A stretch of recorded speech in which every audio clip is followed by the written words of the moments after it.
കഴിഞ്ഞ ദിവസം റാപ്പർ വേടൻ ഒരു ന്യൂസ് ചാനലിൽ അഭിമുഖം കൊടുത്തു. ഈ അഭിമുഖത്തിൽ അദ്ദേഹം ഒരു പൊട്ടത്തരം വിളിച്ച് പറയുന്നത് കേട്ടു. കുറെ ആൾക്കാർ ആ പൊട്ടത്തരത്തെ കൈയടിച്ച് പ്രോത്സാഹിപ്പിച്ചു. നമുക്ക് കുറച്ച് പബ്ലിസിറ്റി ഉണ്ട് എന്ന് വെച്ച് പബ്ലിക്കായിട്ട് വന്ന് എന്ത് വിഡ്ഢിത്തരവും പറയാൻ പാടില്ല. അത് വിഡ്ഢിത്തരമാണെന്നുണ്ടെങ്കിൽ അത് അംഗീകരിച്ചു കൊടുക്കാനും പറ്റത്തില്ല. അപ്പൊ എന്താണ് കാര്യം ചോദിച്ചു കഴിഞ്ഞാൽ അദ്ദേഹം പറഞ്ഞൊരു വാക്കാണ്, ദളിതരുടെ ജീനില് പഠിക്കാനുള്ള DNA ഇല്ല, അതുകൊണ്ടാണ് അദ്ദേഹത്തിന് പഠിക്കാൻ പറ്റാത്തത്. ആ പറഞ്ഞത് തെറ്റാണ് വേടൻ സാർ. അത് അങ്ങനെയല്ല പ്രവർത്തിക്കുന്നത്. ഈ DNA ജീനും ഒന്നും അങ്ങനെയല്ല പ്രവർത്തിക്കുന്നത്. പിന്നെ പഠിക്കാനുള്ള DNA ഇല്ലായിരുന്നുണ്ടെങ്കിൽ നമുക്കൊരു കോൺസ്റ്റിറ്റ്യൂഷൻ പോലും ഉണ്ടാവത്തില്ലായിരുന്നു. ആരാണ് നമ്മുടെ constitution maker? Indian constitution maker ആരാണ്? Doctor BR Ambedkar. അദ്ദേഹം ഒരു ദളിത് കാറ്റഗറിയിൽപ്പെട്ടിട്ടുള്ള വ്യക്തിയായിരുന്നു.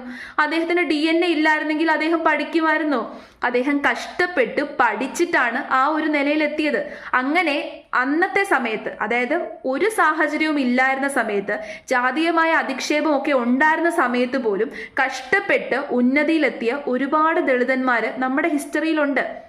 ഇനി സയൻസ് ആൻഡ് ടെക്നോളജി എടുത്ത് നോക്കിക്കഴിഞ്ഞാലും ഈ സൊസൈറ്റിയിലെ ഏത് ഫീൽഡിൽ എടുത്ത് നോക്കിക്കഴിഞ്ഞാലും ഉന്നതിയിലെത്തിയിട്ടുള്ള ഒരുപാട് ആൾക്കാരെ നമുക്ക് കാണാം. അവർക്ക് എന്തേ DNA ഇല്ലാത്തത് കൊണ്ടാണോ? അല്ല, അവർക്ക് വേണമായിരുന്നു. അവർ കഷ്ടപ്പെട്ട് പഠിച്ചു. അതാണ് സത്യം. ഇനി ഒരു ജീവിച്ചിരിക്കുന്ന ഉദാഹരണം തന്നെ പറയാം. നമ്മുടെ madam president Droupadi Murmu ST കാറ്റഗറിയിൽ പെട്ടിട്ടുള്ള ഒരാളായിരുന്നു നമ്മുടെ മേഡം. പക്ഷേ ഇപ്പൊ ആരാണ്? പ്രസിഡന്റ് ആണ്. പ്രസിഡന്റ് ആകുന്നതിന് മുമ്പ് അവർ കഷ്ടപ്പെട്ട് പഠിച്ച് ഉയർന്നുയർന്നുയർന്ന് ഈ ഉന്നതിയിലേക്ക് അവർ കഷ്ടപ്പെട്ട് സ്വന്തം അധ്വാനം കൊണ്ട് എത്തിയതാണ്. അവർക്ക് DNA ഇല്ലാത്തത് കൊണ്ടാണോ? അപ്പൊ അങ്ങനെയല്ല. ദളിതർക്ക് സാഹചര്യമില്ലായിരുന്നു എന്ന് പറയാം. പണമില്ലായിരുന്നു, സാഹചര്യമില്ലായിരുന്നു, പഠിക്കാനുള്ള ചുറ്റുപാടില്ലായിരുന്നു.